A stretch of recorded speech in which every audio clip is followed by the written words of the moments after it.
All right, guys, we're going to try to quickly learn the graphs of tangent and cotangent. It's a little bit different than the sine and cosine graphs and somewhat similar to secant and cosecant. But let's jump right into this, so hopefully we can keep this video under 10 minutes. And I want to start out with this idea of discontinuity first. What does discontinuity on a graph mean? Well, if something is continuous, right, there's no interruptions. So you'd think if something is discontinuous, if there's discontinuity, there would be some type of interruptions. And when we think about discontinuity on a graph, it means that there's some type of gap.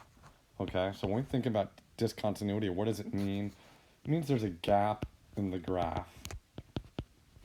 Gap in the graph.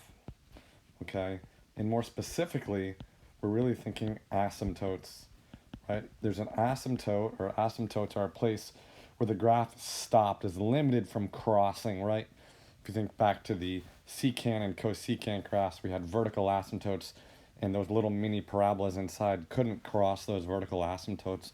Those graphs would not be continuous, or they would have discontinuity because there were gaps in the graph, okay? And what we're going to have here with tangent is the same thing. We're going to have these gaps or vertical asymptotes. So to help us graph the function tan over x, let's remember that tangent, okay, is equal to y over x. And when I ask, where will this graph be discontinuous? What I'm really asking for is, where is tangent undefined? And where tangent is undefined, where there is no value for tangent, we're going to have vertical asymptotes in the graph. So go back to your unit circle, right? Go back to your unit circle. The points 1, 0, right? 0, 1, -1, 0, and 0, -1. If tangent is y over x, would tangent be undefined at 0? At an angle of 0 degrees here? No, you would have y over x, or 0 over 1, that's 0. But at pi over 2, you would have 1 over 0, y over x, which is equal to undefined. Which means, where would this graph be continuous? Well, at pi over 2, because tangent of pi over 2 is undefined. Well, where else is tangent undefined? Well, it's also undefined at 3 pi over 2. It's also undefined at 5 pi over 2. At 7 pi over 2. And if we work to negative angles, it would be undefined at negative pi over 2. Okay? And if tangent is undefined at all those values, our graph of tangent, if I come down here to a graph, would have to have vertical asymptotes at those points. So what I'm going to do is actually draw in some vertical asymptotes. Since tangent doesn't exist at pi over 2, I know the graph of tangent must have a vertical asymptote at pi over 2. It must have one at x equals negative pi over 2. It must have one at 3 pi over 2. And we could keep on going, but we won't. We'll stop at x equals 3 pi over 2. So my graph of tangent has vertical asymptotes at negative pi over 2, pi over 2, 3 pi over 2. We could graph 5 pi over 2. We could keep on going, but we won't. So my graph of tangent has asymptotes there. The question is, what does the rest of the graph look like? Well, let's go back up to our unit circle above. At 0 degrees, or 0 radians, as we saw here, right, we had a tangent value of 0, which means tangent of 0 radians is 0, and you know that, or you should know that. So I must have a point on my graph where tangent of 0 is equal to 0. I have the point here, 0, 0, because tangent of 0 is equal to 0. In between pi over 2 and 3 pi over 2, if we go back up to my unit circle, an angle of pi would bring me to this point right here, -1, 0. Tangent of pi is also 0. Tangent of pi is 0, which means I would have a point on my graph here, in between pi over 2 and 3 pi over 2 at pi comma 0. Notice that these points 0, 0, and pi 0 are perfectly in between the asymptotes. Okay, they're perfectly in between, equally spaced between the asymptote on its left and the asymptote that's on its right. All right, so those are points on the graph, but a graph has an infinite amount of points. So what does the rest of this graph look like? Well, let's think about it. In this gap right here, okay, in this gap right here, between 0, an x value of 0, and an x value of pi over 2. Those are my quadrant 1 angles, right? Angles between 0 and pi over 2 are all in quadrant 1. If you think about it, in quadrant 1, tangent is positive, right? Quadrant 1, all students take calculus, looks like practice, is positive. Tangent in quadrant 1 is positive, which means all my y values between 0 and pi over 2 must be positive. So if all my y values are positive, the graph's going to want to go towards this asymptote. I'm going to erase my screen here for a second. Is going to be positive. We know I cannot cross through that vertical asymptote. I can't come down here. I'd be creating a new x-intercept, which there are none.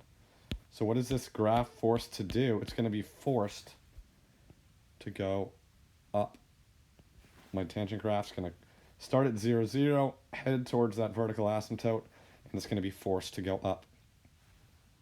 Conversely, in between 0 and negative pi over 2 right here, 0 to negative pi over 2 would be quadrant 4. And if you remember, in quadrant 4, tangent is negative, which means all my tangent values in between 0 and negative pi over 2 must be 0. Or excuse me, must be negative, which means my graph is going to want to come down over here. It cannot cross that vertical asymptote, and it cannot cross over that x-axis because it would be creating a new x-intercept. So what is my graph forced to do? It's forced to come down like this. And what I get is this kind of little snake graph in between negative pi over 2 and pi over 2. Okay. If you were to guess in between the next two asymptotes, what would the graph look like? If you guessed, it would just be a repeat. You're exactly right.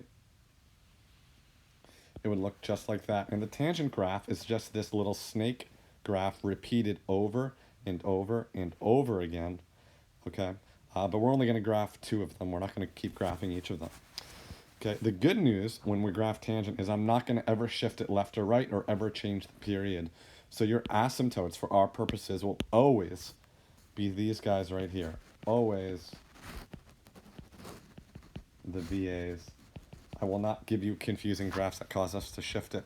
So when I ask you to graph tangent, the only thing I ever could ask you to do is maybe shift it up or down. And if I shift it up or down, all that's going to happen is all my points are going to move up or they're going to move down. So for example, if I gave you tangent of x plus 1, all that's going to happen is my midline, which is here at 0, is going to shift up to 1. In my new graph, I'll do it in red, would have a point of pi comma 1 and 0 comma 1, and my tangent graph would just look like that. Okay? That's the only thing I'm going to ask you to do with tangent. Okay, shift it maybe up or down 1. You can memorize that the asymptotes are negative pi over 2 and pi over 2 and 3 pi over 2. And you can memorize that the points in between are 0, 0 and pi 0. And then you just shift those points up and you draw the snake graph, and that's all I'm going to ask you to do. All right, real quickly for cotangent. Same idea. Remember that cotangent is x over y. If you remember that cotangent of 0 is undefined, cotangent of negative pi is undefined, and that cotangent of pi is undefined. We know from our tangent graph, wherever that function is undefined, I'm going to get vertical asymptotes. So what I'm going to do is graph vertical asymptotes for cotangent at 0,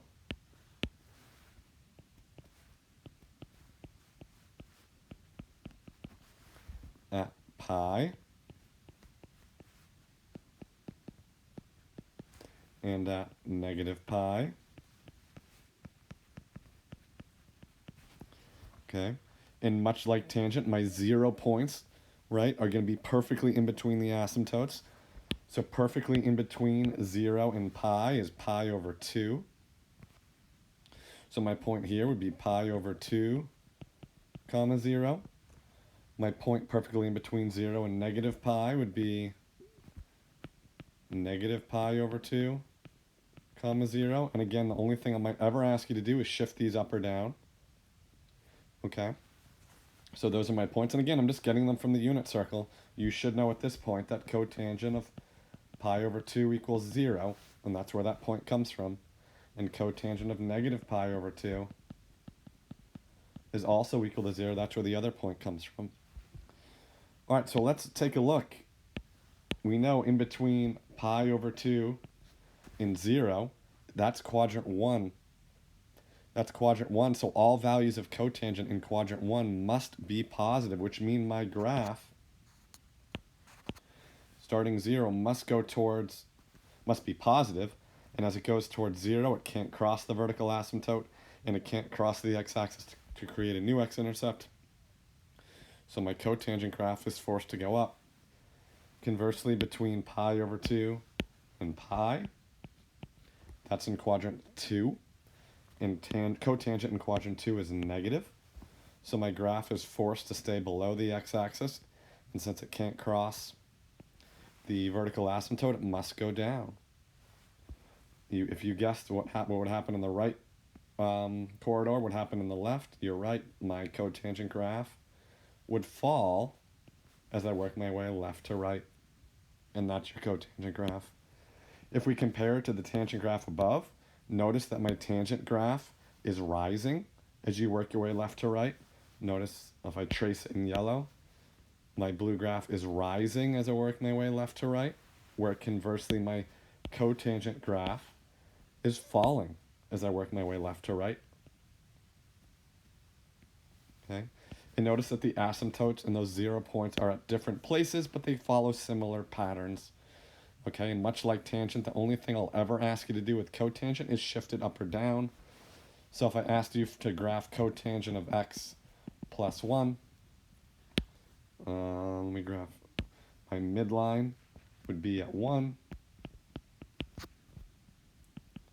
My negative pi over 2, 0 points would shift up 1. Pi over 2, 0 would become pi over 2, 1. And my graph would fall just like that, okay? So there's some similarities between tangent and cotangent. There are some differences. What are the differences? The asymptotes fall at different places. Those midline points, or those middle points, fall perfectly in between the asymptotes, but literally at different locations. Tangent rises as you go left to right. Cotangent falls as you go left to right. But other than that, they're pretty similar. I promised a 10-minute video. It's 13 minutes. Close enough.